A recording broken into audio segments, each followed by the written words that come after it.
Welcome back, everyone, to the Damage Report. I'm John Aderola, and I'm fairly heavily caffeinated, so let's get into the news. No, we have a lot to talk about today, though. Obviously, there's the new both threatened breaking the law news and actually breaking the law news, both of them centered around Rudy Giuliani. So that's gonna be exciting first off story. But a little bit later on, Bernie Sanders has talked a little bit more about his health and the nature of his campaign, and he's not happy with some of the ways it's being portrayed. I'm gonna add an extra terrible way it's being portrayed a little bit later on. And Trump on the Kurds, someone tried to teach him history and it didn't go well. Plus Prager U, what's up with that? Parker Molloy of Media Matters is gonna join us and break it down. And right-wing media has apparently decided that if you can't take out AOC based on her ideas, talk about her hair. And so that's gonna be a weird way to end the show, but unfortunately we've been forced into it. So with that, why don't we jump into the big legal news of the day. It's never good for Rudy Giuliani when he's in the news, and he has been a couple of times over just the last 24 hours, involving both his actual connections to people who have now gone down for legal charges for almost exactly what this impeachment inquiry is about, and the revelation that up to about 2 years ago, there were further attempts to do almost the exact same thing. Donald Trump trying to break the law and being stopped at the last moment. So we're gonna start with that, and then we're gonna move into Rudy Giuliani's associates who have now been arrested. So let's start with Trump. Trump was apparently, he had apparently back in 2017 pressed then Secretary of State Rex Tillerson to persuade the Justice Department to drop a criminal case against an Iranian Turkish gold trader who was a client of Rudy Giuliani, according to 3 people familiar with the 2017 meeting in the Oval Office. So a couple interesting things about that. First of all, Rex Tillerson has previously said that Donald Trump tried to get him to do things that Rex then had to say that would be breaking the law. But so far as I know, he hasn't given many examples of that. This is an example of that. The other thing that's interesting is that this is like the ultimate 2019 politics Mad Libs. You've got Trump, Rex Tillerson, the Iranians, the Turks, traitors, we have a traitor in the Oval Office, and Rudy Giuliani, all getting wrapped into one story. So Rudy Giuliani was working not only with Donald Trump, but also as the private lawyer of other people, including this individual, this Iranian Turkish gold trader who was being investigated for breaking the law, which we'll get into. And Trump tried to use the US State Department to pressure that investigation to be shut down. So you have corruption that's being investigated, and Trump tries to shut down the investigation into that corruption. That's weird. I'm sure that won't turn into a gigantic story in a couple of years. It's the thing, like, we've always said that the right exercises projection. They say that the left is doing what they're actually doing. But now, even in terms of the crimes, it's all projection down to the individual countries involved in it.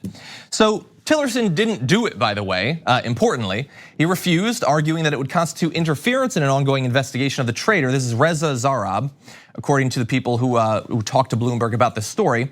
They said other participants in the Oval Office were shocked by the request. Quick note, if you're in these meetings, stop being shocked and horrified by them and start actually doing something. Don't wait 2 years to reveal what you were so shocked and aghast at. Actually stop it then, reveal it then. Just a little request for people currently operating the Oval Office. But let's continue. Tillerson immediately repeated his objections to then Chief of Staff John Kelly in a hallway conversation just outside the Oval Office, emphasizing that the request would be illegal. Okay, so who is this individual? Why was Trump trying to get the State Department to shut down the investigation? So Zarrab was being prosecuted in federal court in New York at the time on charges of evading US sanctions against Iran's nuclear program. Again, this could not be the more perfect investigation for them to try to shut down. Let's see, he had hired former Attorney General Michael Mukasey and Giuliani, who has said he reached out repeatedly to US officials to seek a diplomatic solution for his client outside the courts. Zarrab's release was a high priority for Turkish President Erdogan until the gold trader agreed to cooperate with prosecutors in New York. So again, we've now wrapped in sanctions against Iran over their nuclear program. We've now got Erdogan involved in this. It's just everything all in one. It's like the perfect parfait. You combine unlike things into something that's delicious in its entirety. So Zarrab later pled guilty to the investigation that they were trying to shut down and testified against Mehmet Hakan Atilla, who was eventually convicted of helping Iran evade economic sanctions on literally billions of dollars of oil revenue and served 28 months in US prison before returning to Turkey in July to a hero's welcome.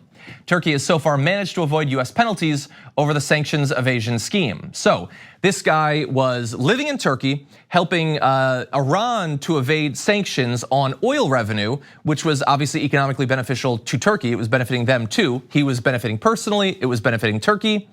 Trump tried to stop the investigation into one of his associates, and somehow the fact that even though the individuals went down legally for what they did, there's been nothing bad that's happened to Erdogan or Turkey. Weird how that works out.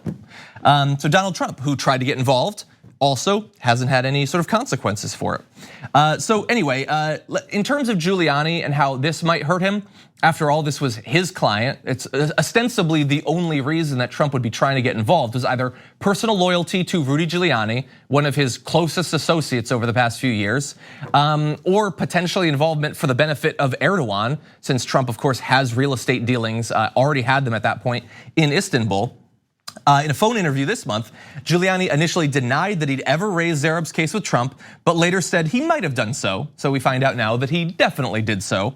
But he tried to evade any sort of consequences for that in the short term. But that's not the only thing that involves Rudy Giuliani in sort of internal corruption to the White House right now. We found out this morning that two Soviet-born businessmen with ties to Rudy Giuliani were arrested Wednesday on federal charges of violating campaign finance laws through a six-figure donation they facilitated to President Donald Trump's official super PAC. Parnas and Fruman, these are the two individuals, are charged with making illegal straw donations, including a $325,000 contribution to the group America First Action. So as you'll see, this also will involve Ukraine, because of course it has to. And so these two Soviet-born businessmen who are working to benefit clients in Ukraine are donating hundreds of thousands of dollars under a corporation that had been set up like a month before to benefit Donald Trump under the auspices of the group America First Action, because America is definitely what was coming first to these individuals when they were trying to evade campaign finance laws. So let's get a little bit more information about them, because there's one more element that again draws these new scandals into the sort of meta international conversation we've been having. Parnas and Fruman, both born in the former Soviet Union and currently working in Florida's real estate market, were reportedly at the center of a plan to install a friendlier management team at the helm of Ukrainian gas company Naftogaz. So they were trying to break campaign finance laws, thus meddling in an election by channeling money to a pro-Trump super PAC. And what they were doing while they were doing that was trying to make sure that there was a more corruption-friendly management team at a Ukrainian gas company. The only thing that's not in this story is literally Hunter Biden, but all of the other deals are here. And this again, this goes back. They didn't start doing this a week ago. This whole time, since we found out everything about Ukraine and Hunter Biden and the investigation and Sondland and everything, Giuliani and Trump knew that they'd been involved in this, that these were their associates. Again, this is Giuliani's close associates. These are his fixers who were investigating Biden in Ukraine. All that time, they knew that they were actually the ones trying to make sure that more corruption was going on in Ukrainian gas companies. It is just too perfect. It's self-parody. Maybe The Onion is doing scoops for Bloomberg now. I honestly don't know. It's just too perfect. But let me give you a little bit more information. The Southern District of New York, in their indictment of Parnas and Fruman, this is one of the sort of money sections.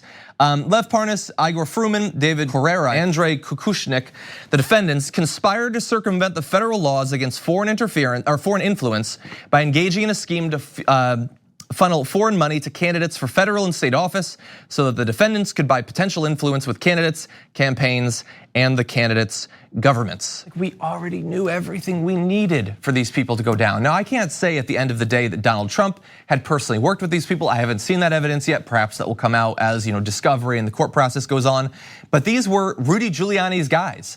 Donald Trump sent not a diplomat, not the State Department, to Ukraine to do this sort of work of generating dirt to benefit him in the election. He sent his personal lawyer, and his personal lawyer was working with these two individuals who in the US and Ukraine were breaking the law, campaign finance, all of that to influence elections. It's too much at a certain point. It's like we have enough. We don't need more details, but more details are indeed coming in. And just because I like to occasionally touch on Rudy Giuliani's sort of reliability, fitness as a legal representative for individuals, Kenneth Vogel summed up 2 weeks in Rudy Giuliani's messaging around these two individuals by saying 2 weeks ago, Rudy Giuliani minimized the campaign finance issues facing his Ukrainian researchers, telling me, quote, I referred them to a campaign finance expert who pretty much resolved it. Yesterday, they're arrested on campaign finance charges. So I don't know how he resolved it. Maybe he reported them for breaking the law.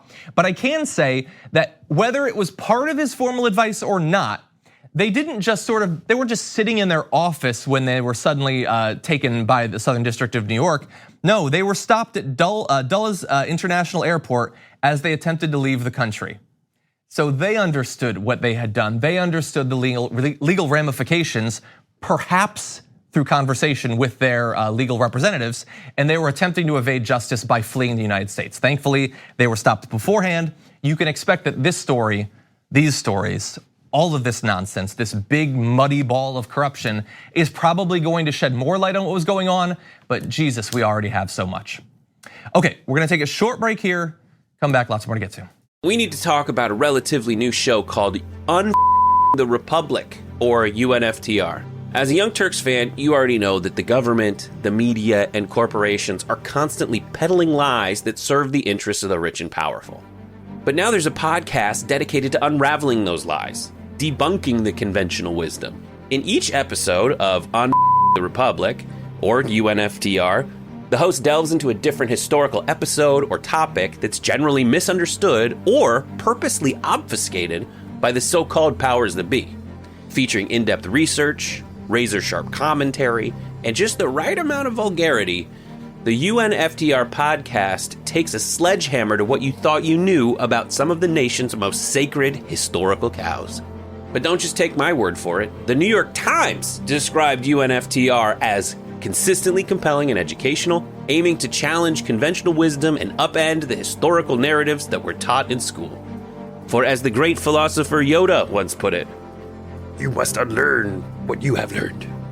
And that's true whether you're in Jedi training or you're uprooting and exposing all the propaganda and disinformation you've been fed over the course of your lifetime. So search for UNFTR in your podcast app today and get ready to get informed, angered, and entertained all at the same time.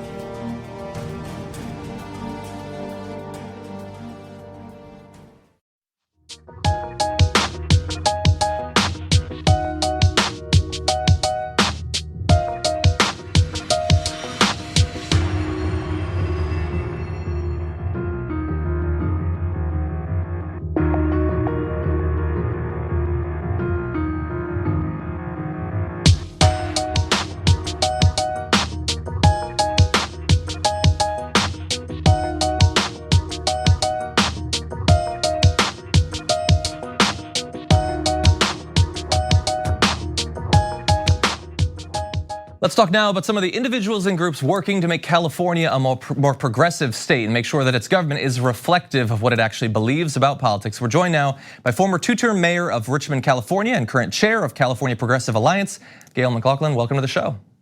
Thank you, John. It's a pleasure to be here.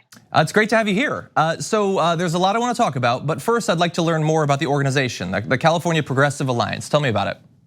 Yeah, so the California Progressive Alliance is an independent statewide network of progressives who are coming together. We're individuals and we're other organizations, and the whole idea is to come together to reclaim our democracy. You know, California and our whole country is under the control of corporations. So we want to promote the voice of the people and, release the corporate grip on our democracy. And there's like four main parts of our mission. First of all, we are standing for the bold progressive issues that we know need to be passed. We also support local progressive alliances in various parts of the state. We have many of them. We think that's very important to get people involved in their own area. We also support corporate-free candidates for elected office, and we wield our collective power to lobby our legislature. So we have action teams. We have a Medicare for all action team, a single payer action team. We have a Green New Deal action team, outreach action team, and so all these things work together to really elevate us. The whole idea is to connect us all together, and we're doing a great job. And we have an upcoming convention on January 11th at UC Berkeley. So we want everybody to come to that. Okay, very exciting. And so some of the individual issue-based actions that you mentioned are some of the most high-profile policies being discussed, which feels to me, I mean, I haven't been in politics forever, but it feels to me like it's slightly different, that some of the biggest ideas being discussed are some of the most progressive ideas. And we also have some of the most high-profile politicians are incredibly progressive politicians. So I'm curious, has that made it a little bit easier over the past few years to get volunteers, to generate these alliances that you're talking about? Mm-hmm. Yeah, well, first of all, the California Progressive Alliance is pretty new. We had our founding convention in March of 2019 in San Luis Obispo.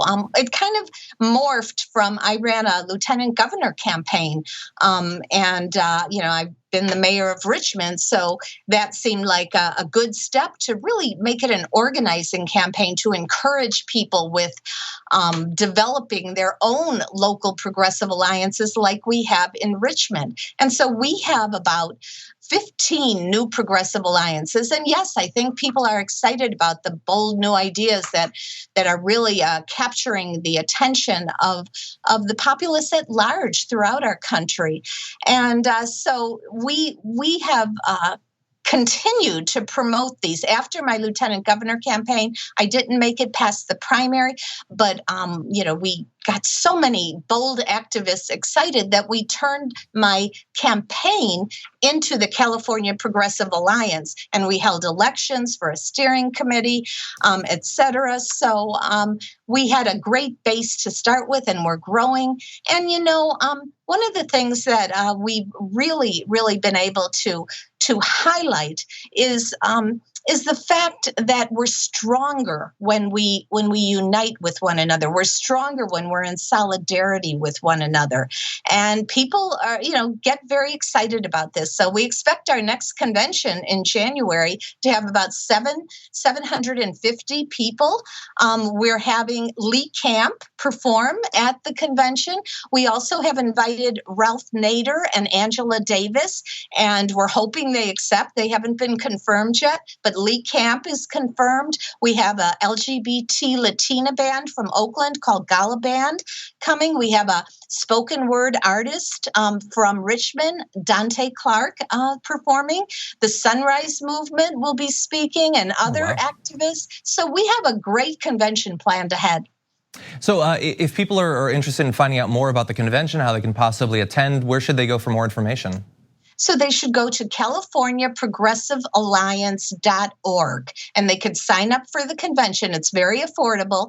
And also we'll be sending out affordable motels, and we have some motels that we're subsidizing, some rooms. And also all youth under 25 get in free at the convention. So all they have to do is email info@CaliforniaProgressiveAlliance.org, and I'll get them registered. And youth can also become members of the CPA for free. So we really want to promote the youth, and it'll be very diverse. But check out the website, sign up. Email and you'll be all set to join us. And California wants to really, showcase that we used to be in the forefront of so many issues. We still are to some extent, but we have lots of challenges. So we want to really showcase what we can do and encourage other states to do the same. Awesome. Well, I definitely encourage our audience to go look for more information and to attend the convention. Gayle, thank you so much for joining us. Really appreciate it. Thank you, John. It's been a pleasure. We'll take a short break here. We come back, lots more.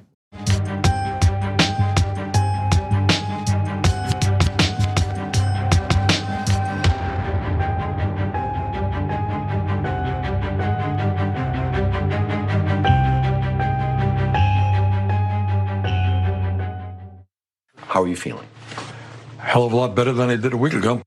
Well, not surprising, but that's Bernie Sanders in an updated interview where he's actually sort of saying that what we had talked about on the show yesterday about his potential change to his campaign strategy and style that'll be coming up in the near future has been sort of misconstrued. And so we're gonna get to that shortly, but I wanna give you an update on some of what Bernie Sanders is putting out there about his health, his responses to some of the controversies around his health problems, and a new attack from one of the effective political surrogates of a major Democratic primary contender against Bernie Sanders. So first of all, one of the ways that he and his campaign have been attacked over the past few days is saying that they should have, when they initially disclosed he was going to the hospital, they should have said definitively he's had a heart attack. It is wrong of you to have not revealed that for 2 days.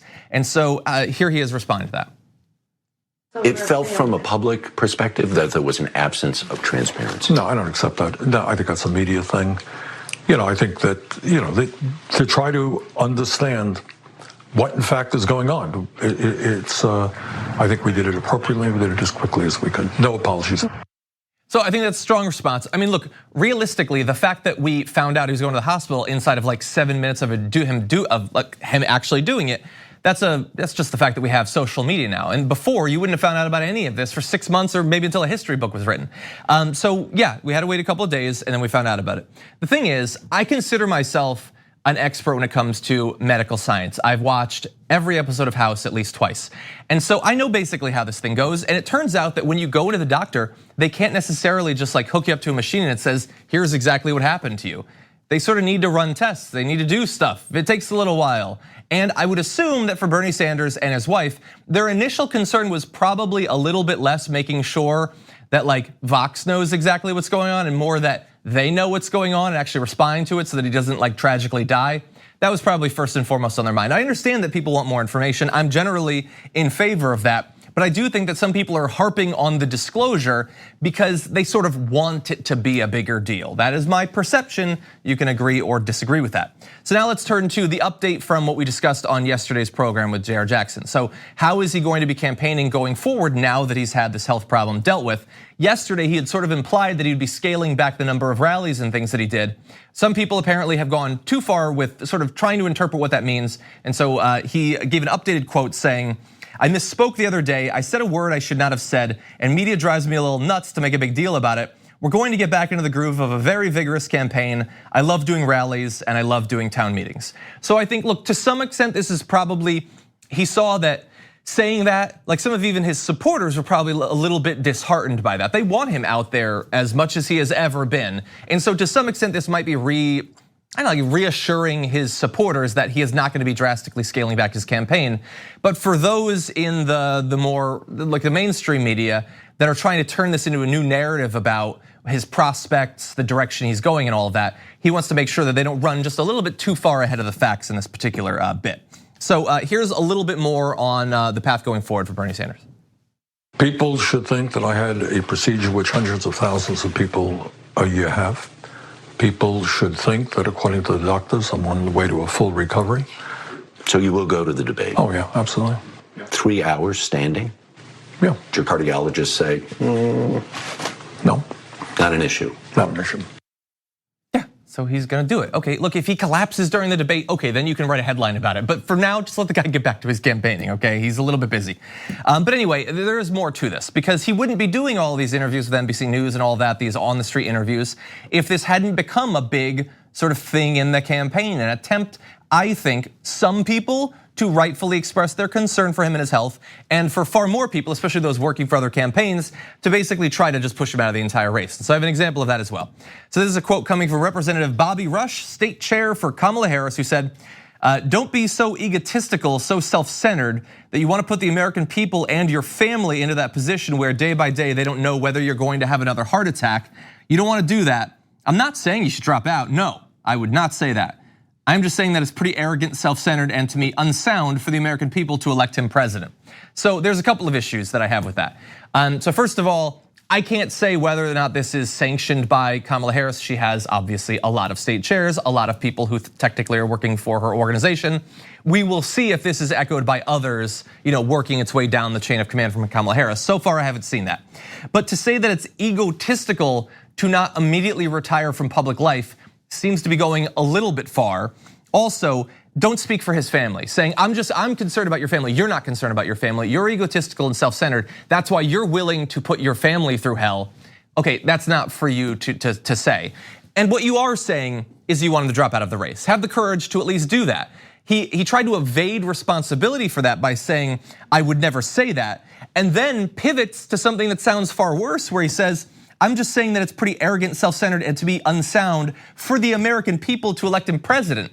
So he turned from Bernie's being arrogant to his supporters are all being arrogant. His supporters are all being unsound. How dare they do that to the rest of the country? Again, we haven't even been through a single primary, a single caucus. We're still really far out from that. And so this is, I guess he's allowed to be kind of unhinged and a little bit aggressive. That's the whole point of having people below you do these sorts of attacks. It's a trial balloon. See, does this get good play? Does it work out for them? And then maybe you'll see it more often. But unfortunately for them, it looks like Bernie Sanders is just gonna go back to campaigning. He's gonna be at the debate. We'll see. Maybe he'll be a really restrained Bernie Sanders, and maybe now that he's fixed his health problem, he'll actually be back to his full form. He'd been saying he'd been feeling sort of a little bit lower energy because of the apparently incipient heart attack. We can judge now ourselves to see what's gonna happen going forward. But with that, I want to turn to one of the more ridiculous pieces of the news today. This has to do with the Kurds and Donald Trump, his recent change in the policy with Turkey and Syria. So let's transition to that. Trump has been sort of flailing over the past couple of days ever since it was announced that he was going to be giving the okay to Turkey to effectively move in and wipe out the Kurds in certain parts of Syria. This is something that they had wanted to do for a very long time. They had not been able to do that for one of a couple of different reasons, either because there was a very small American military force in that region, or because one of the most important global powers hadn't yet said it's okay. You can judge for yourself which of those two it is. But here he is talking now, after days of criticism for this move, for turning our backs on the Kurds, our allies. Take a look at who he attacks when responding to those criticisms. Now, the Kurds are fighting for their land, just so you understand. They're fighting for their land. And as somebody wrote in a very, very powerful article today, they didn't help us in the Second World War. They didn't help us with Normandy, as an example. They mentioned names of different battles. They were there, but they're there to help us with their land. And that's a different thing. In addition to that, we have spent tremendous amounts of money on helping the Kurds in terms of ammunition, in terms of weapons, in terms of money, in terms of pay. With all of that being said, we like the Kurds.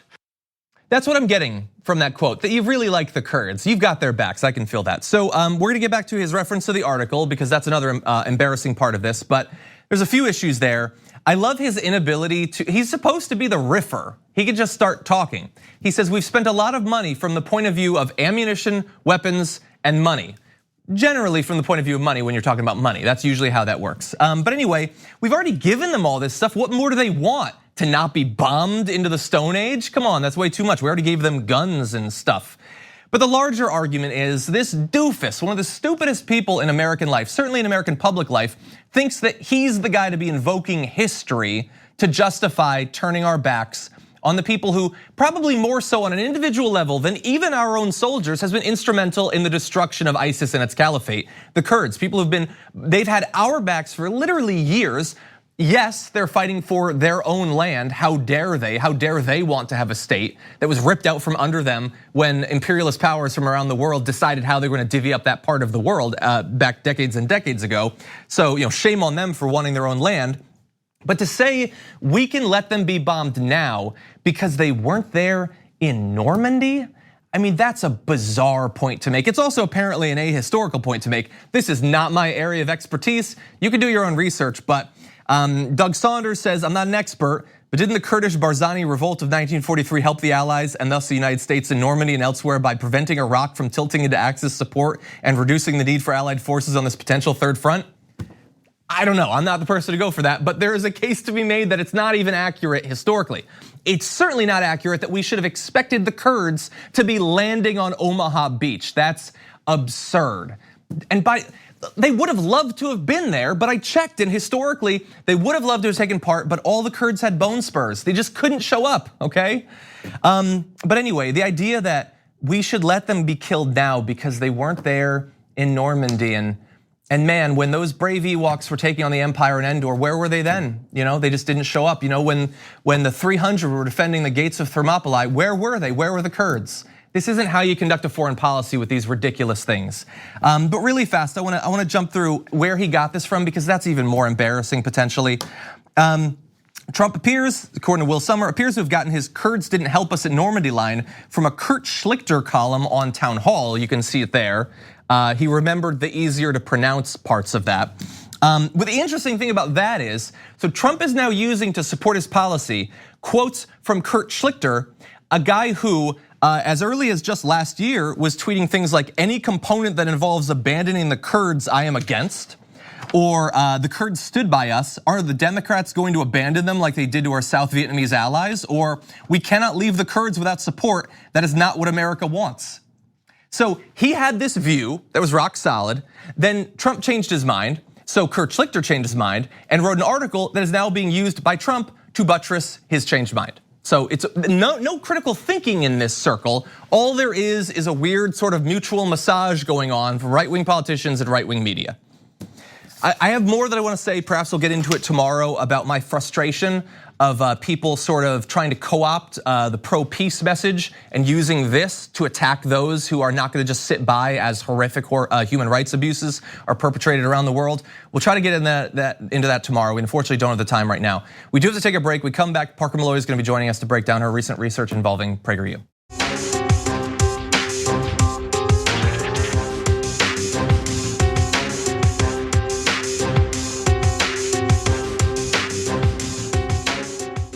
If you've been on the internet, if you've been on YouTube, you've probably come across a Prager U video. If you've been briefly drawn into Freddy Krueger's nightmare realm, you might have seen a Prager U video.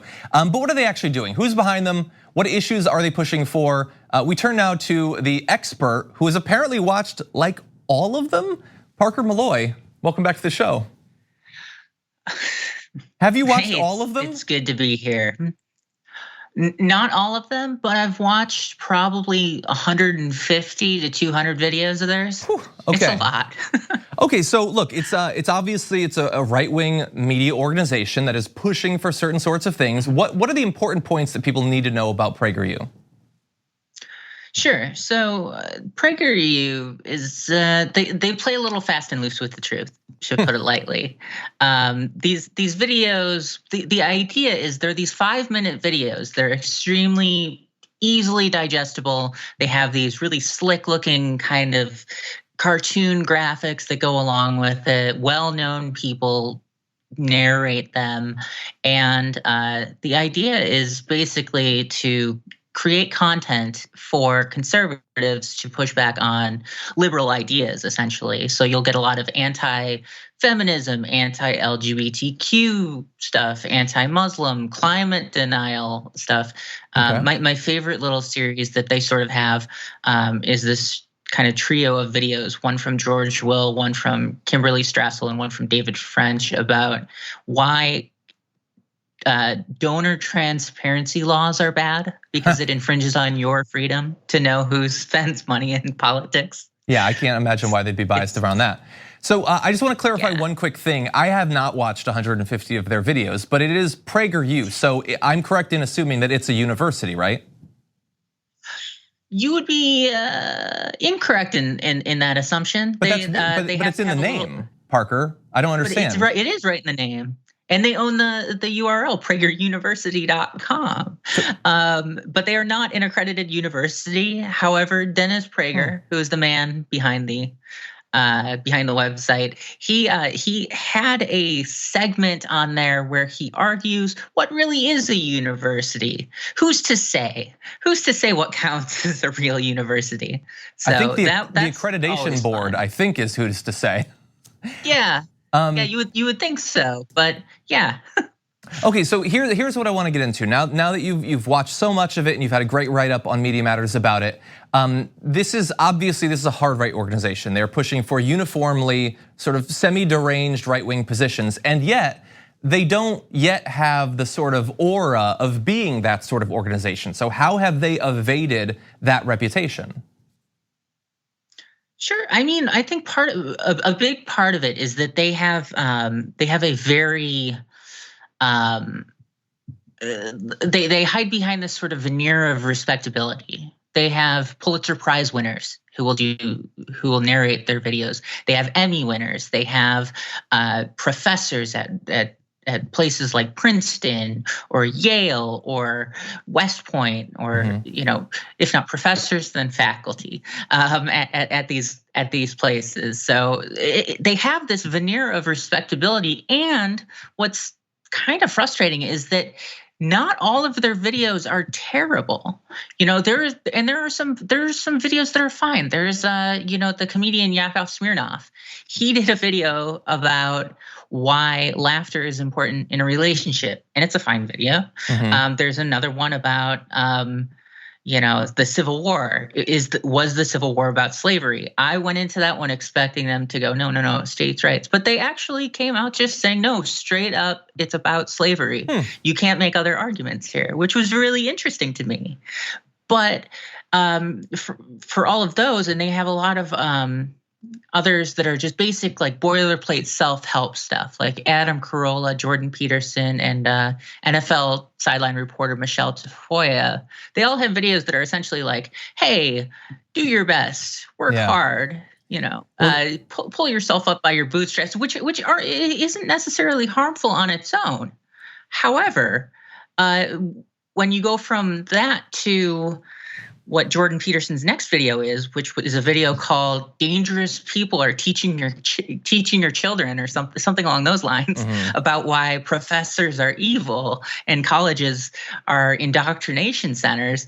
It's kind of a shock to your system. So they draw you in with these really anodyne, boring kind of videos, but they have a really hard right agenda, and it makes sense given that Dennis Prager is behind it. Yeah, and look, that whole self-help thing, I mean, that's Jordan Peterson's thing in his books too. He gives sort of just regular self-help stuff and then transitions you into these crazy hard right things. It's like they seem to have acknowledged there are a lot of either legitimately broken men or men who consider themselves to be broken, and they think these are people who can be radicalized. There are other sorts of organizations around the world that do that too, but we don't have time to get into it. So what I'm curious about though is I've seen numbers of the advertising budget that's spent on Prager U, which is astronomical. I know how hard it is to make money purely off of views on YouTube, and so do we have any idea who is funding this? Where are they getting all this money? Sure. Yes, they're essentially they're funded. Their startup funding rather came from the same people who fund the Daily Wire, or who funded them initially, who helped them get up and running. And so it's these two brothers who are involved in the fracking industry, which go figure that then they run a bunch of videos that are about why fossil fuels are so great, and why we don't have to worry about climate change. These sorts of things. So it's funded by billionaires, and it has a very obvious sort of agenda, and it's all tied together. That's why as the funding is the same between. A lot of the funding does overlap between places like the Daily Wire and Prager University. You see a lot of overlap on the guests. You have Ben Shapiro showing up in Prager videos where he talks about why Western civilization is so wonderful and awesome, and why intersectionality is bad. And then you have his other sort of co-hosts or other Daily Wire personalities popping up with other videos. The best is Matt Walsh, who is kind of just a ridiculous human being. He has a video about self-esteem where he just repeatedly says, "I have no self-esteem," and it's great. I highly recommend finding that one just because you get to hear him say, "I have no self-esteem" over and over. Okay, well, I feel for him, and I think it's Mental Health Awareness Day, I think, right now. So certainly, Matt, we'll look into it. Get some help. Everybody deserves a little bit of help sometimes. Parker, you did great work. Everyone should go read your article, by the way, the sort of research that you did into Prager U. We really appreciate it, as always. Thank you. We're gonna take a short break here. We come back, AOC attacked for her hair after this.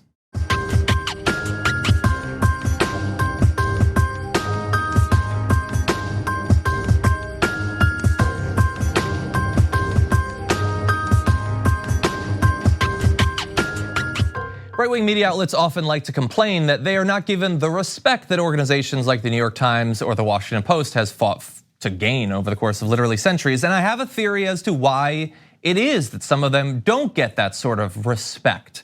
And to demonstrate my theory, let's take a look at an article that ran in the Washington Times. Self-declared socialist AOC splurges on high-dollar hairdo. Yes, this is their big exclusive about her hairdo. So, I'm gonna treat this with the respect it deserves and talk about Battlestar Galactica for a while. No, I'm kidding. I'm gonna delve into it. We're gonna take a look at their research. So, this is from their article. The New York Democrat ventured into Last Tangle Salon on 19th Street Northwest last month and shelled out $80 for a haircut and $180 for lowlights, according to sources familiar with the salon. A 20% tip would have added $52 to the bill. So, they believe that she spent $300 on a haircut. And so I have never had a woman's haircut. I have lived very few days of my life as a woman. And so I turned to literally the nearest woman and asked, they hadn't seen the article. I said, blank, how much did you spend on your last haircut? And she said, 300? Like, women's hair is very expensive to cut apparently. I can get my head buzzed for like 20 bucks plus tip. That's not the way it goes for women, especially if they need coloring and things like that. And if you're not living out in the middle of like the Appalachian Trail in a city, it is expensive. And so feel free to comment down below if you're a woman living in a city like DC or New York or LA or any of these. Have you spent less than $100, $200, $300 on your haircut? I'm sure many of you have probably spent more. But anyway, what's interesting about this is their big exclusive. This is gonna show that this self-described socialist wants everyone else to live like homeless people, I guess, but is spending money on her haircut. So you create a straw man of what she believes and then say that she's being inconsistent with it. So they have this story and they try to get some dirt. And so it goes on. A staff member at Last Tangle Salon talked about the lawmaker as if she were a TV superstar, saying AOC was extremely nice and even took several selfies with patrons. So like you didn't even get the dirt that you wanted, and then they give her advice. You spent $300, AOC. Did you know that Jeff Sessions, he gets his haircut at a place where it only costs $20? And you know what he gets for that $20? A haircut that looks like it didn't cost $20. And they say she should go there instead. So what you do as a society is you set up impossible financial expectations for women. You have to be ready to walk the Met Gala at any minute. But if you ever actually do what's required to look that way, we are going to demonize you. If you are appearing on TV, for instance, if you're doing big events, if the cameras are on you, how dare you actually spend the money to look the way we demand you look? And she responded to this saying, won't you look at that? Mike Pence used taxpayer funds, not personal ones, to spend several thousand haircuts worth of public money on a visit to Trump golf courses. I wonder if Republicans care about corruption as much as they care about a woman's cut and color. They don't. Again, she spent her money. Pence spent your money and my money and Edwin's money and everybody in the control room, your money to Trump to go visit there because he was in Ireland and he had a convenient meeting. It was only 180 miles away if he stayed there, so why not? Turns out her estimate was actually a bit low. Pence's $600K limo bill does not even cover the full cost of the trip because it excludes the cost of Secret Service detail and lodging. But what's that, like an extra grand? I'm sure it was nothing. Here's the issue. Washington Times is a joke. It is a rag. It's a digital rag. The issue isn't with the Washington Times. It's when organizations that have at least a little bit more of a reputation pick up on stuff like this, and it's already happening. New York Post, AOC's $250 hair salon trip stirs controversy. No, it didn't stir controversy. It stirred condemnation of a BS organization spreading misogynistic attacks against an elected woman of color.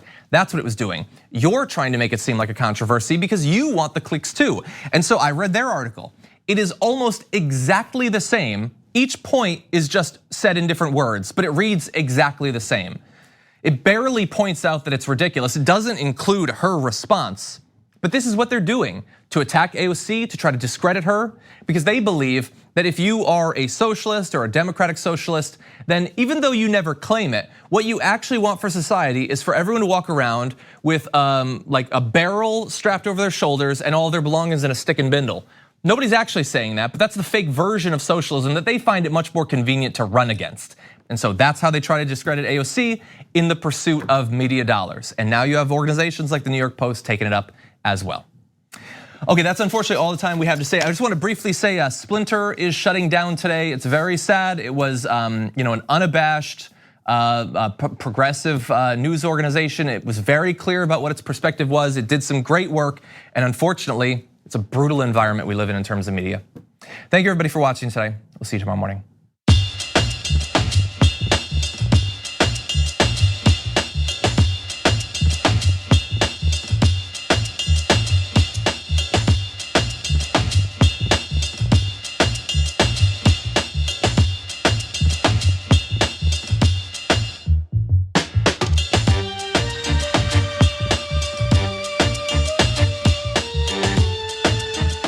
Thanks for listening to the full episode of The Damage Report. Support our work, listen ad-free, access members-only bonus content, and more by subscribing to Apple Podcasts at apple.co/TYT. I'm your host, John Adarola. I'll see you soon.